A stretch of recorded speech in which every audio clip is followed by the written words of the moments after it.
It was the sudden appearance of a warp storm at the Kaurava system's outer edge that first caught the attention of the Imperium, and not just the Imperium.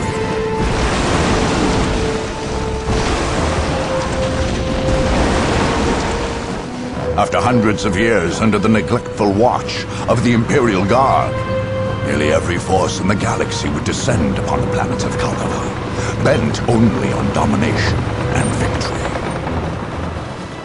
3 races had long dwelled in there. The Imperial Guard, its supposed rulers, the Orc tribes of Kaurava II, which the Guard had never successfully put down, and the Necron, who had slept undisturbed for untold millennia beneath Kaurava III.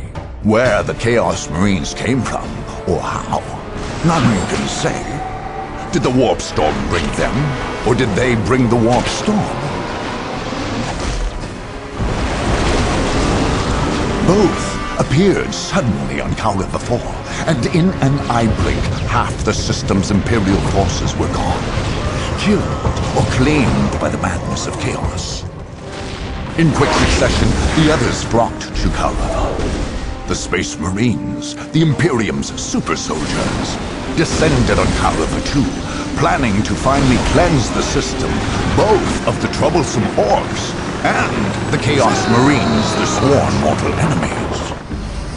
The Tau appeared next, not far above, on one of the planet's moons. In the interests of protecting its ordered empire from the effects of human folly, the Tau came seeking to contain the Warp Storm, and in so doing, expand their territory's border.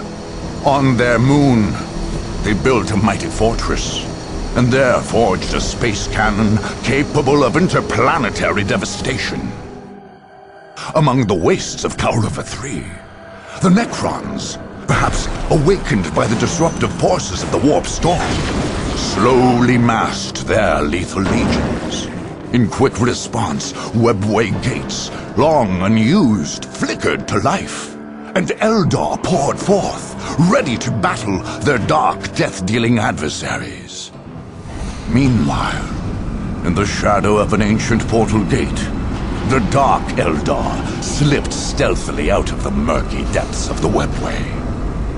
They would be like carrion birds, flying above the battlefield, and when all were weary from the fight, make the battlefield into a feasting ground.